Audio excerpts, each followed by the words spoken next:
Fire consumes a Connecticut home, and there may be a lesson to be learned from the way this one ignited. Plus, should women worry about taking birth control pills for an extended number of years?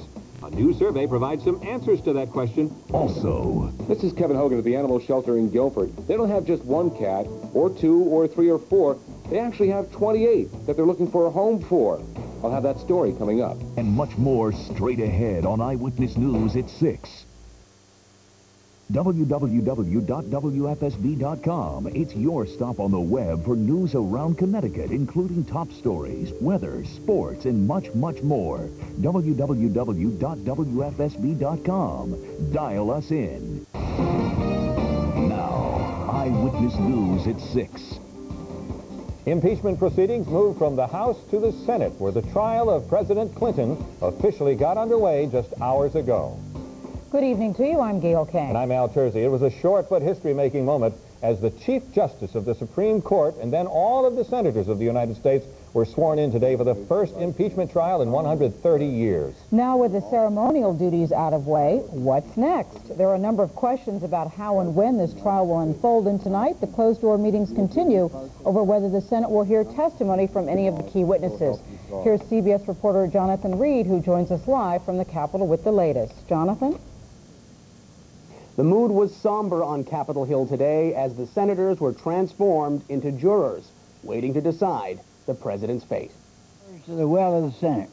A year after the scandal first ripped the nation, the prosecution team from the House of Representatives arrived in the Senate. The chamber was still as history unfolded on television screens across the country. Hear ye, hear ye, hear ye. All persons are commanded to keep silent on pain of imprisonment. The lead prosecutor, the chairman of the House Judiciary Committee, read the charges against the president: perjury and obstruction of justice in the Monica Lewinsky affair.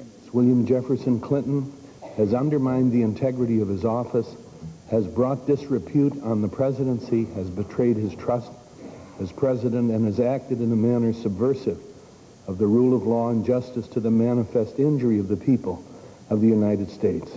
Later, the Chief Justice of the United States, William Rehnquist, who will preside over the impeachment trial, swore in the senators as jurors. You will do impartial justice according to the Constitution and laws.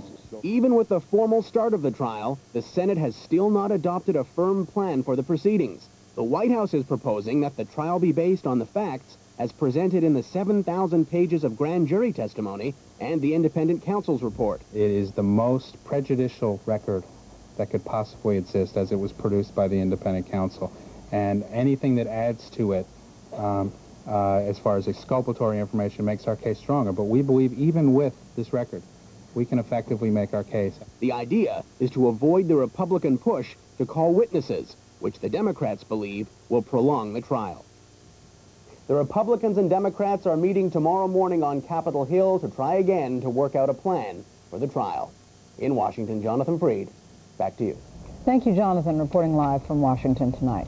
The White House says tonight it is willing to let all of Kenneth Starr's evidence go unchallenged, providing no witnesses are called in the impeachment trial. Now, I spoke with Connecticut Senior Senator Christopher Dodd literally 7 minutes ago, and I asked him how important he feels it is for witnesses to be there to testify.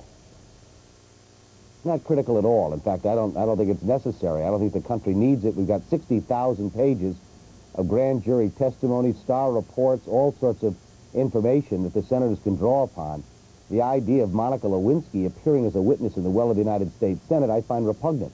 And I don't think necessary for the Senate to deliberate, to weigh the evidence and information that we have on these two articles of impeachment and arrive at a decision about whether or not this president ought to be convicted.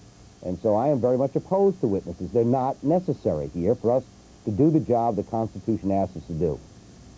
So that was Senator Dodd. We all remember how the junior senator of Connecticut, Joseph Lieberman, was one of the first to criticize President Clinton, and now he's there sitting in judgment as well in the impeachment trial. Eyewitness News spoke with the senator late this afternoon, and Dennis House joins us now with more on what he had to say today. Well, Alan Gayle, few senators are enjoying this process, and Connecticut's junior senator said he got a chill at the reality of the situation when he saw House members walking in and when he saw Supreme Court Chief Justice William Rehnquist being sworn in. My reaction was not only one of seriousness, but really one of sadness and remorse, and asking myself, how in God's name we get to this point. But here we are. Lieberman and his colleagues took the oath of impartiality by saying "I do" and signing the oath book, sure to become an artifact of history. As for the next step, we're going to hold tomorrow morning an unprecedented joint caucus, Republicans and Democratic senators getting together, exactly what we should be doing, to talk about where we are, how we can adopt a procedure that will help us do our job and not do damage to the country. And then we may actually be ready to vote on a procedure sometime tomorrow. Now, Senator Lieberman says he's encouraged that he and his fellow senators will be taking this responsibility without dividing the country or dividing the Senate.